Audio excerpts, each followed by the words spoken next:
ఆ లిస్టు చదవడానికి అధికారులను పెట్టి గ్రామ సభ పేరుతో మనల్ని అందరినీ మభ్య పెట్టి ఇక్కడ ఒక స్టోప్ ఆఫ్ డ్రామా నడుస్తుంది. 6 నెలల నుంచి అప్లై చేస్తే వీళ్ళు పేరు రావడానికి 6 నెలలు పట్టింది. ఇది సర్వే చేయడానికి ఎన్ని నెలలు పడుతుంది, ఎన్ని సంవత్సరాలు పడుతుంది, దాన్ని ఫైనల్ చేయడానికి ఎన్ని సంవత్సరాలు పడుతుంది. సర్పంచ్ ఎలక్షన్లు లేని గ్రామసభ, సర్పంచ్ లేని గ్రామసభ పెట్టే ఈ ప్రభుత్వము మనకు ఇందిరా మిల్లిస్తుందా, మనకు ప్రభుత్వ పథకాలు అందజేసేది చేస్తుందా? అస్సలు ఏది. ఇది కేవలం అప్లికేషన్ చేస్తే దాన్ని చెప్పడానికి పేర్లు ఫైనల్ వేయడానికి ఇదా అంటే రానున్న రోజుల్లో సర్పంచ్ ఎలక్షన్ జరుగుతాయి కాబట్టి ఈ 1800 మంది మాకు ఓటేయ్యి, ఓటేస్తాం మీకు ఇందిరా మిల్లు ఇస్తాం.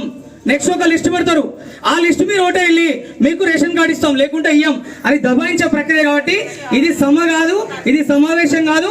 దీనికి గ్రామ ప్రజలు ఎవరు యాక్సెప్ట్ చేయాల్సిన అవసరం లేదు.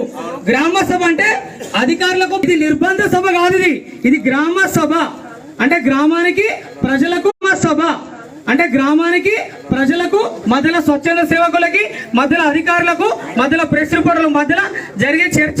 ఈ చర్చను వీళ్ళు ఏకపక్ష చర్చ చేస్తారు. 2 గంటలు పట్టింది చదవడానికి లిస్టు. మా ప్రజలు వినండి,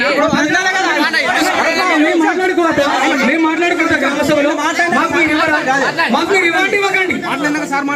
మేము అందరూ ఇక్కడ ఉన్న 1200 మంది ప్రజల తరపు నేను వాయిస్ ఇస్తున్నా. ఇది వాస్తవమా కాదా? 6 నెలలు పట్టిందా లేదా? ఇవన్నీ లిస్టు ప్రజాపాలన లక్షల లిస్టా కాదా? అంటే ఆ లిస్టు చదవడానికి వీళ్ళకి 6 నెలలు పట్టింది.